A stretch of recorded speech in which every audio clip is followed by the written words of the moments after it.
Hi there. Today we are going to be doing a post-impressionistic still life charcoal drawing in the style of Paul Cézanne. And we are using just vine or willow charcoal, just a little stick.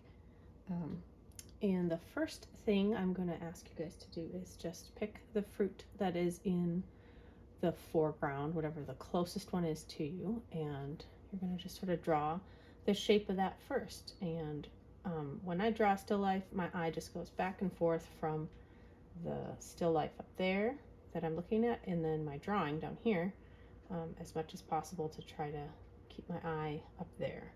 So the first thing I'm going to draw is that apple that's right at the bottom, and I see the shape of it is pretty rounded, right? And I can't see the very bottom of it because of the edge of the plate. So I'm going to start, just draw what I see here. My paper's a little bumpy, so. And then I'm going to stop right there and draw where the plate is. And from the angle that I can see, I can just see the top edge of the plate. Coming up like this. Goes around like this.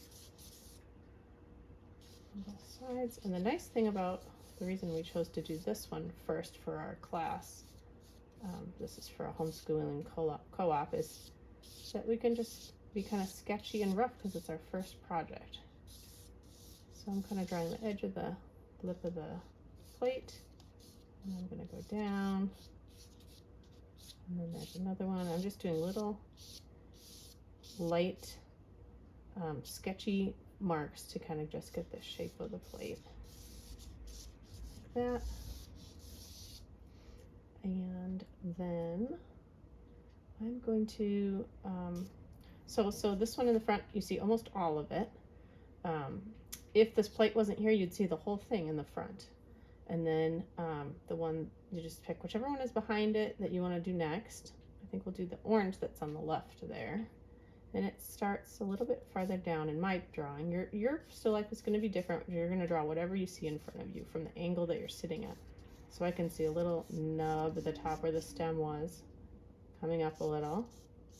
And oranges are a little bit bumpier, so my line's going to be a little rougher for this, and then it comes down like that. And then I can see just a little bit here where there's dark space, and I'll fill in the shading when I'm all done, and I'll show you guys how to do that. But first I'm gonna ask you to just quickly go ahead and outline all the pieces of fruit on your still life, and I'll probably speed up the video in this part to just get them all in, and then I'll slow it down and show you how to do some shading. So.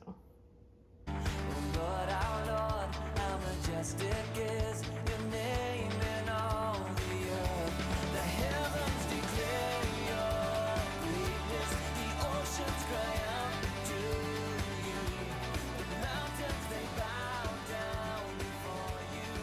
So I'll join with the earth and I'll give my praise to you. Okay, so now we have just sort of the general shapes of everything. And then the top of this apple here, you can see a little tiny stem right here sticking up. Now, this is just a black and white sketch, so we're going to be looking at the value, which is talking about the lights and darks. You just filled in the form, which is like the 3D shape of all the things, which are mostly rounded, as you're noticing, of the fruit that we have here in front of us. So the value, now we're going to look at where are the darkest spots of the drawing. That's usually where I start. So I'd say this apple right here in the front has some pretty dark, just here on the edge. Remember, we're talking about the light source example we did in class, where in this example, there's a lamp right over here that's creating a light source. So I'm going to shade by pushing a little bit harder on my charcoal, and then you can actually just smear it with your finger a little to lighten it up as you move towards the light source. There's a little bit of dark happening here. So I'm pushing down here, and then I'll just smudge it down like this. Yep, and then up here, the top of the apple, like that. And if you want to darken it up even more after you've smudged it, you can add some more like that.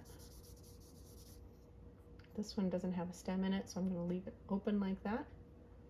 And then I'll do just a little, this is closer to the light, there's a little bit, got some dark on there, but not too much, so I'm just putting a little on this orange. And this top part here has a little where the stem is. Okay, so now I'll speed it up again and just shade really quick for you on mine. So try to do that on yours. But our Lord, how majestic is your name in all the earth. The heavens declare Well, I wanted to say, remember when we were talking about Cézanne, he had sort of those constructive strokes. So we don't want it to make it look too realistic. We want to have sort of thicker impressionism style happening here with the strokes that we're using. So let's keep that in mind as we're doing this. We don't want it to look too realistic. So I'm going to make some bolder lines, and the outlines will be thicker. So we're talking about having thicker outlines on some of the pieces. Okay, so keep that in mind as you're going.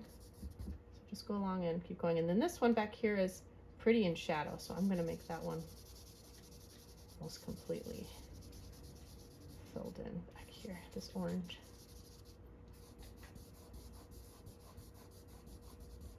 And if you make it too dark and you want to take some of this up, you can use your kneaded eraser and just sort of dab it on there or smear it to pull some of the color up. but our Lord, how majestic is your name in all the earth. The heavens declare your greatness, the oceans cry out to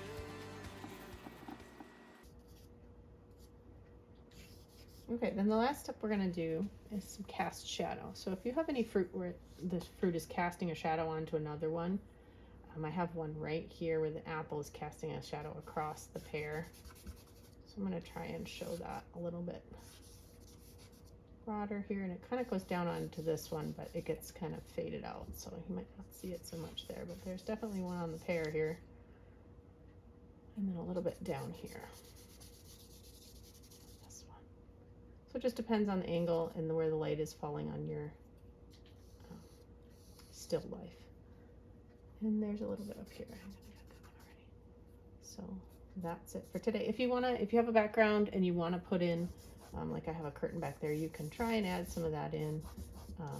But most of you are just going to have this just on your table and probably other students in the background, so you don't have to draw that in. But if you want to just get creative and draw your own sort of curtain or something in there, you can do that.